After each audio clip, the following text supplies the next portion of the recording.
अब हम आपको मध्य प्रदेश की सियासत से जुड़ा एक बड़ा ही दिलचस्प किस्सा सुनाते हैं। ये किस्सा है महाकौशल के मुख्यालय जबलपुर शहर का, जहां एक युवा छात्रा नेता देश की सियासत पर छा गया। दरअसल हम बात कर रहे हैं शरद यादव। बिल्कुल, ये एक ऐसे छात्र नेता हैं जिन्होंने 1974 में जबलपुर लोकसभा सीट के लिए उपचुनाव में कांग्रेस के सबसे कद्दावर चेहरे को धूल चटाकर सबको चौंकाया, और ऐसा एक नहीं दो बार किया। शरद यादव को जबलपुर में कांग्रेस का तिलिस्म तोड़ने के नाम पर ही याद रखा जाता है, लेकिन बाद में ये राजनीति के एक अध्याय साबित हुए। पूरा जीवन उनका किस दिशा से शुरू कर कैसे राजनीति को दिशा देता दिखाई पड़ा, देखिए इस रिपोर्ट।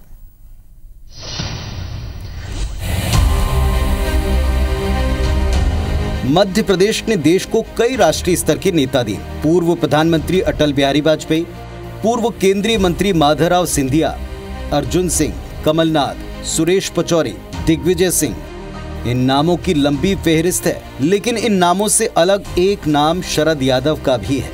आज की पीढ़ी को कम ही पता होगा कि शरद यादव मध्य प्रदेश के होशंगाबाद से आते हैं। उन्होंने जबलपुर से अपनी सियासी पारी की शुरुआत की, लेकिन यूपी बिहार की राजनीति से पूरे देश में अपनी धाक जमाई।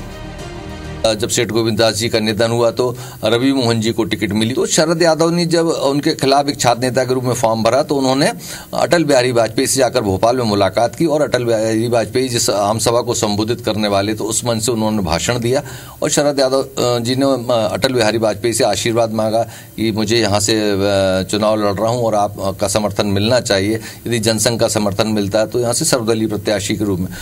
शरद यादव को अपनी पहचान बनाने का अवसर मिला साल 1974 में, जब कांग्रेस सांसद सेठ गोविंद दास के निधन से जबलपुर लोकसभा सीट खाली हो गई।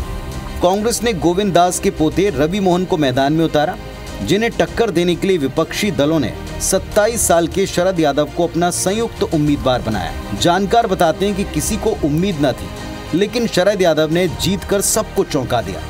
जो कहा जाता है कि 1977 में जनता पार्टी की जो नींव रखी गई वो शरद यादव के प्रयोग से रखी गई थी। यदि सारे लोग इकट्ठे होकर यदि चुनाव लड़ते हैं तो जो मतों का विभाजन होने से कांग्रेस को लाभ मिलता था उसका वो नहीं हो पाएगा, मतों का विभाजन नहीं हो पाएगा और कांग्रेस के इंदिरा गांधी को वहाँ पराजित किया जा सकता है। ऐसा कहा जाता है कि यहाँ जनता ने चुनाव लड़ा 1974 में, तो शरद यादव 1974 में यहाँ से पहली बार सांसद बने और जीत के वो दिल्ली पहुंचे। तो एक छात्र नेता ने संसद में जगह बनाई थी, ये बहुत बड़ी बात थी।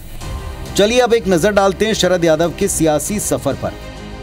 शरद यादव ने 1974 के बाद 1977 में दोबारा जबलपुर लोकसभा सीट से जीत दर्ज की, लेकिन 1980 में वो इसी सीट पर चुनाव हार गए। शरद यादव ने इसके बाद यूपी बिहार की सियासत का रुख किया। वो यूपी की बदायूं और बिहार की मधेपुरा सीट से कई बार लोकसभा पहुंचे, 7 बार सांसद चुने गए और राज्यसभा सदस्य के तौर पर भी काम किया। केंद्र सरकार के कई अहम मंत्रालयों की जिम्मेवारी मिली।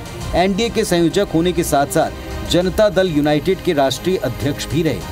आपातकाल लगने के बाद 1977 में जब चुनाव हुए तो जेल से छूटकर फिर शरद यादव ने यहाँ से फॉर्म भरा और वो चुनाव जीते। तो 1980 में यहाँ से चुनाव हारने के बाद उत्तर प्रदेश की राजनीति में चले गए और उन्होंने वहाँ से अमेठी से राजीव गांधी के खिलाफ पहला चुनाव लड़ा, और फिर वो बदायूं से भी चुनाव लड़े, उत्तर प्रदेश से राज्यसभा में भी गए, और फिर वो बिहार की राजनीति में अंत तक फिर जब मधेपुरा पहुंचे चुनाव लड़ने के लिए तो अंतिम समय तक उनके जीवन पर उन्होंने बिहार की राजनीति करी। शरद यादव का निधन 12 जनवरी 2023 को हुआ, लेकिन उनकी राजनीतिक विरासत को कभी भुलाया नहीं जा सकता। जब देश में कांग्रेस का एक छत्र राज था, तब शरद यादव विपक्ष का चेहरा बनकर उभरे।